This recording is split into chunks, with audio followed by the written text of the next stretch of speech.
Welcome to the funnel effect.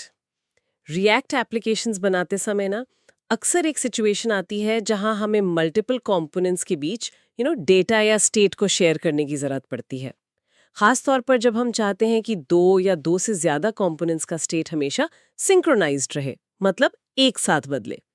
तो इस तरह की कोऑर्डिनेशन कैसे अचीव की जाए, आज हम इसी इंपॉर्टेंट कॉन्सेप्ट पर थोड़ी गहराई से बात करेंगे।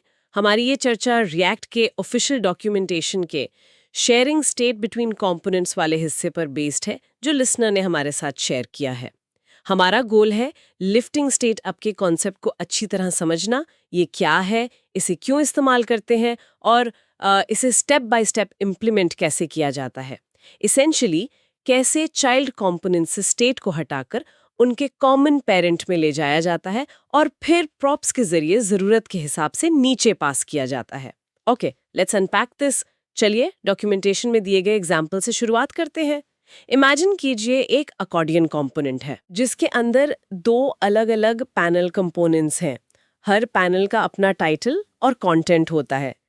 शुरू में हर पैनल कंपोनेंट अपना स्टेट खुद मैनेज करता है, मतलब उसके अंदर यूज स्टेट फॉल्स का इस्तेमाल करके एक active state Boolean state variable होता है।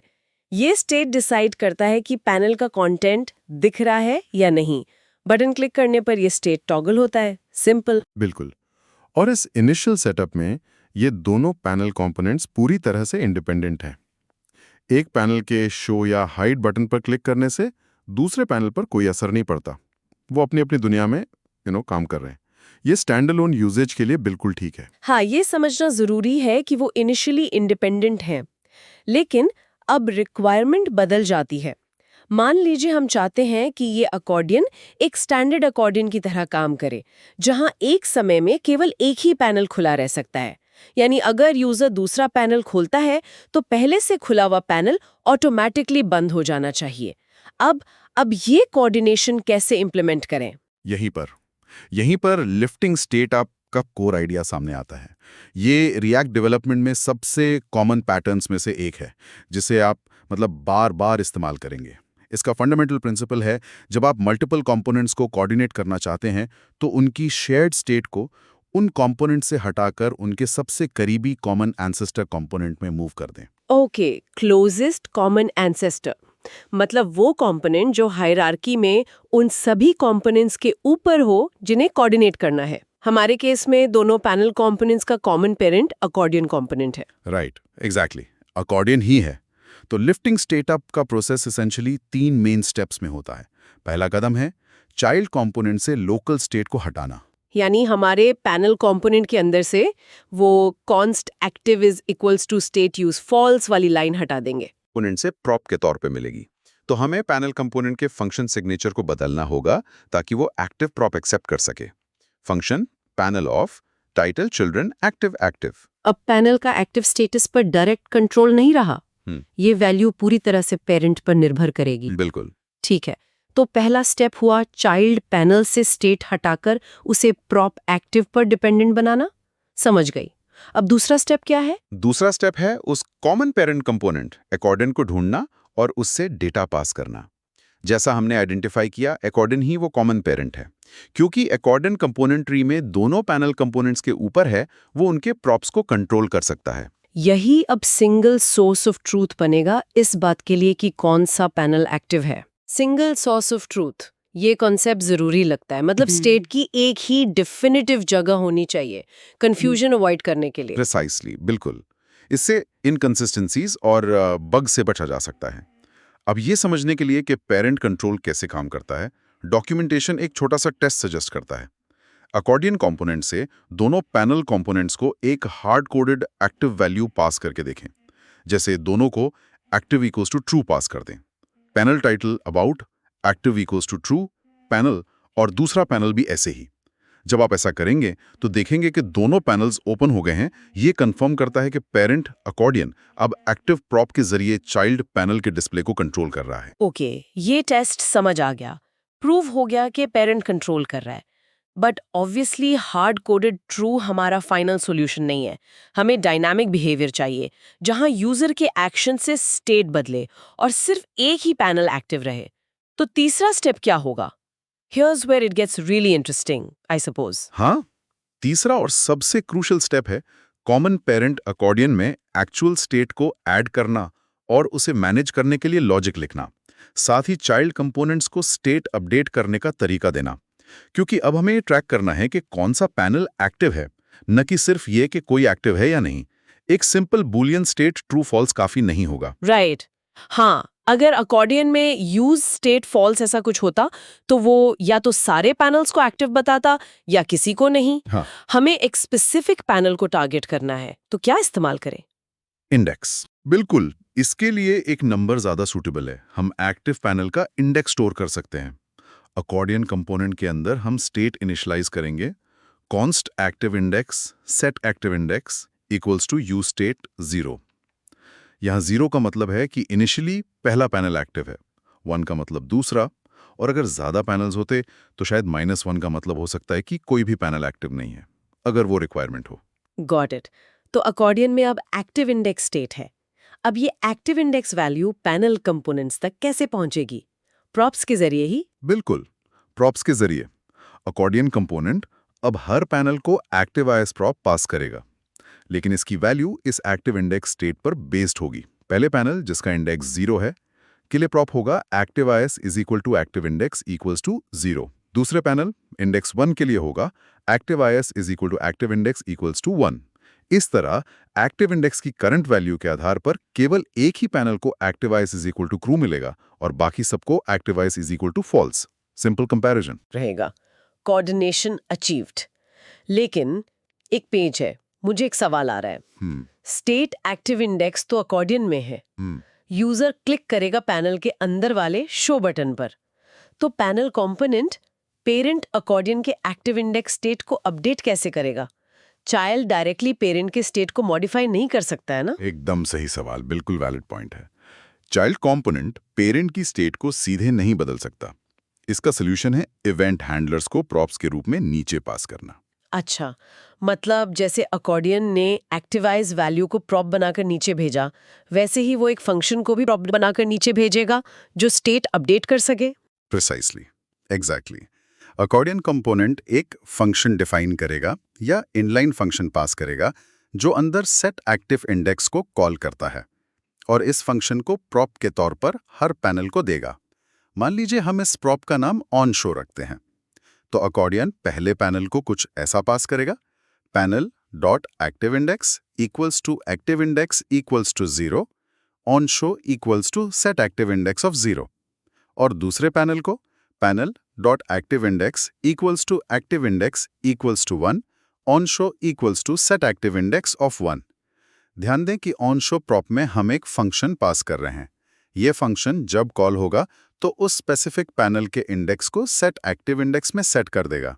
ओके, ये समझ आया। पेरेंट ने स्टेट बदलने वाला फंक्शन ऑन शो प्रॉप के जरिए चाइल्ड को दे दिया। अब पैनल कंपोनेंट इस ऑन शो प्रॉप का क्या करेगा? बटन के ऑन क्लिक में डालेगा। हाँ बिल्कुल, पैनल कंपोनेंट के अंदर जो बटन है उसका ऑन क्लिक हैंडलर अब सीधे लोकल स्टेट जो हमने हटा दिया था को सेट करने के बजाय पेरेंट से मिले इस ऑन शो प्रॉप को कॉल करेगा। Button on click equals to on show, show button. तो जब यूजर बटन क्लिक करेगा पैनल का ऑन क्लिक ट्रिगर होगा जो ऑन शो प्रॉप को कॉल करेगा।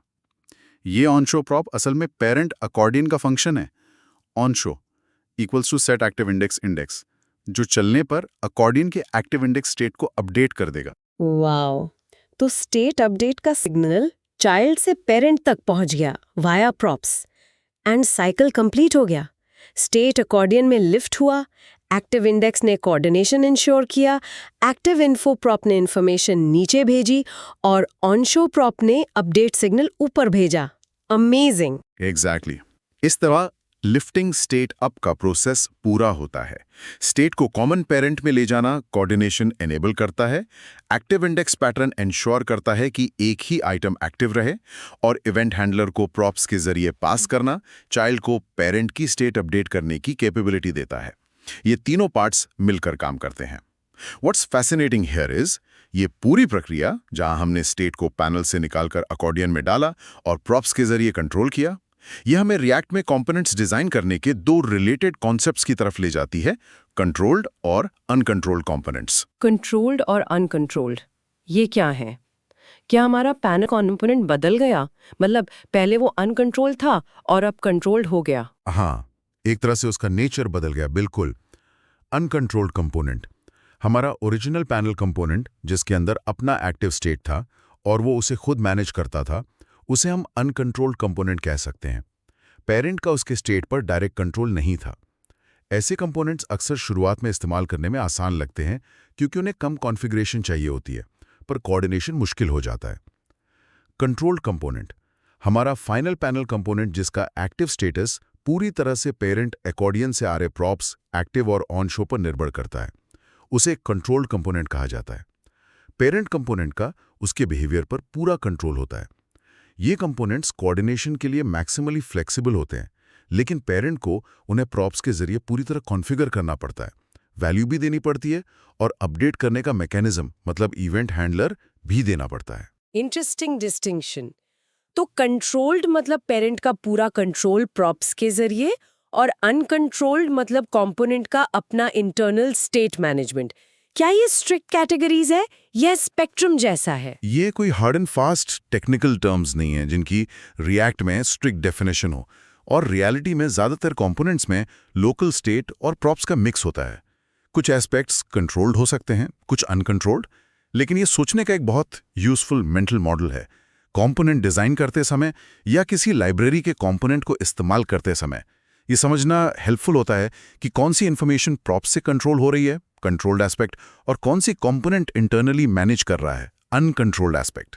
इससे पता चलता है कि कंपोनेंट कितना फ्लेक्सिबल है और उसे पेरेंट से कितनी कॉन्फ़िगरेशन चाहिए होगी। ये वाकई हेल्पफुल है। It helps in understanding component APIs better. अब आपने single source of truth mention किया था, इसका लिफ्टिंग स्टेट अप से क्या कनेक्शन है? ये दोनों रिलेटेड कैसे हैं? कनेक्शन बहुत गहरा है। रिएक्ट एप्लीकेशन में स्टेट के हर यूनिक पीस के लिए हमें वो कंपोनेंट चुनना होता है जो उसे ओन करेगा, यानी उसका प्राइमरी सोर्स होगा। यही single source of truth principle है। जब हमने एक्टिव स्टेट को दोनों पैनल कंपोनेंट से हटाकर अकॉर्डियन में रखा एक्टिव इंडेक्स के रूप में, तो हमने अकॉर्डियन को एक्टिव पैनल इंडेक्स के लिए सिंगल सोर्स ऑफ ट्रूथ बना दिया। और ऐसा करने से फायदा क्या हुआ? क्यों ना दोनों पैनल अपना अपना एक्टिव स्टेट रखते और किसी तरह कम्युनिकेट करते? अगर दोनों पैनल अपना स्टेट रखते तो उन्हें सिंक्रोनाइज रखना बहुत मुश्किल हो जाता, बहुत ज़्यादा कॉम्प्लेक्स हो जाता। मान लीजिए एक पैनल को एक्टिव करने पर दूसरे को इनएक्टिव करना है। अगर स्टेट डुप्लीकेटेड है तो एक पैनल को दूसरे के स्टेट को बदलने का कोई डायरेक्ट रिलायबल तरीका नहीं होता। इससे इनकंसिस्टेंसी आ सकती थी, बग्स पैदा हो सकते थे और कोड मैनेज करना मुश्किल हो जाता। लिफ्टिंग स्टेट अब इस डुप्लीकेशन को एलिमिनेट करता है। स्टेट एक जगह अकॉर्डियन रहता है और वहीं से डिराइव्ड इंफॉर्मेशन, एक्टिव है, बूलियन, प्रॉप्स के जरिए नीचे जाती है। This keeps everything consistent and manageable. Make sense. Avoid duplication, lift state up to the common parent and pass it down. Simple rule. तो क्या डेवलपमेंट के दौरान स्टेट को बार बार ऊपर नीचे मूव करना कॉमन है? मतलब क्या ऐसा होता है कि पहले स्टेट नीचे रखा, फिर लगा नहीं, ऊपर ले जाना पड़ेगा? बिल्कुल, एब्सोल्युटली। एप्लीकेशन डेवलपमेंट एक आइटरेटिव प्रोसेस है। जैसे जैसे एप्लीकेशंस इवॉल्व होती है, कंपोनेंट्स रीफैक्टर होते हैं, नई रिक्वायरमेंट्स आती हैं, तो स्टेट को कहाँ रखना है ये डिसीजन भी बदल सकता है। Sometimes you lift state up, sometimes you might realize state can be kept more local. State को मूव करना, रीफैक्टर करना डेवलपमेंट प्रोसेस का एक नॉर्मल हिस्सा है। की प्रिंसिपल वही रहता है, find the right owner for each piece of state, the single source of truth. So what does this all mean? Let's try to summarize the key takeaways from this discussion on sharing state based on the React docs, ताकि listeners के लिए आसान हो जाए। पहला, जब आपको दो या ज्यादा कंपोनेंट्स को कोऑर्डिनेट करने की जरूरत हो जो एक दूसरे पर निर्भर करते हो, तो उनके शेयर्ड स्टेट को उनके सबसे करीबी कॉमन पेरेंट कंपोनेंट में मूव करें, लिफ्ट इट अप। दूसरा, उस कॉमन पेरेंट से प्रॉप्स के जरिए स्टेट डिराइव्ड इंफॉर्मेशन जैसे एक्टिव का वैल्यू या कंप्यूटेड डेटा नीचे चिल्ड्रन तक पास करें जिन्हें उसकी जरूरत है, पास इट डाउन। तीसरा, पेरेंट से इवेंट हैंडलर फंक्शंस प्रॉप्स के जरिए नीचे पास करें ताकि चिल्ड्रन पेरेंट की स्टेट को अपडेट करने के लिए एक्शंस ट्रिगर कर सकें। पास हैंडल्स डाउन, बिल्कुल सही समरी है, एकदम परफेक्ट। और इसमें ये पॉइंट भी जोड़ सकते हैं कि कंपोनेंट्स को कंट्रोल्ड प्रॉप्स द्वारा संचालित या अनकंट्रोल्ड लोकल स्टेट द्वारा संचालित के रूप में सोचना डिज़ाइन डिसीजंस में मदद कर सकता है। कंट्रोल्ड कंपोनेंट्स कोऑर्डिनेशन के लिए ज़्यादा फ्लेक्सिबिलिटी देते हैं, जबकि uncontrolled components stand alone use के लिए सिंपलर हो सकते हैं। Lifting state up often involves turning previously uncontrolled components into controlled ones. If we connect this to the bigger picture, हमने सीखा कि कोऑर्डिनेशन के लिए स्टेट को पेरेंट में लिफ्ट करना चाहिए। अब यहाँ एक दिलचस्प फॉलोअप क्वेश्चन उठता है, जिस पर डॉक्यूमेंटेशन डायरेक्टली बात नहीं करता, लेकिन सोचने लायक है। स्टेट को कितना ऊपर लिफ्ट करना चाहिए? मतलब उसकी लिमिट क्या है? क्या सारी एप्लीकेशन स्टेट को रूट कंपोनेंट में रखना बेस्ट प्रैक्टिस है, या स्टेट को जितना हो सके लीफ कंपोनेंट्स के करीब, यानी लोएस्ट पॉसिबल कॉमन एंसेस्टर में रखना बेहतर है? That's a good question. ये तो ट्रेड ऑफ वाली बात हो गई। Lifting state too high could lead to passing props down through many intermediate components that don't need them, जिसे अक्सर prop drilling कहते हैं, वो भी problematic है। But keeping state too low might make future coordination harder if more components need access to it later. फिर से lift करना पड़ेगा। Exactly. यही बैलेंस है। इस बैलेंस को कैसे पाया जाए, कहाँ स्टेट रखने से एप्लीकेशन मेंटेनेबल रहती है, परफॉर्मेंस पे क्या असर पड़ता है और फ्यूचर चेंजेस को हैंडल करना आसान होता है, ये रिएक्ट आर्किटेक्चर में एक की कंसिडरेशन है। लिफ्टिंग स्टेट अप एक फंडामेंटल टूल है, लेकिन इसे जुडिशियसली, समझदारी से इस्तेमाल करना पड़ता है। ये एक ऐसा पॉइंट है जिस पर डेवलपर्स अक्सर सोचते हैं और एप्लीकेशन की कम्प्लेक्सिटी बढ़ने पर डिफरेंट स्टेट मैनेजमेंट सॉल्यूशंस भी एक्सप्लोर करते हैं, जैसे कॉन्टेक्स्ट एपीआई या लाइब्रेरीज लाइक Redux या ZooStand. But the principle of finding the right owner component remains central. This balance is something worth pondering as applications grow. ये सोचने वाली बात है। Thank you for watching The Funnel Effect.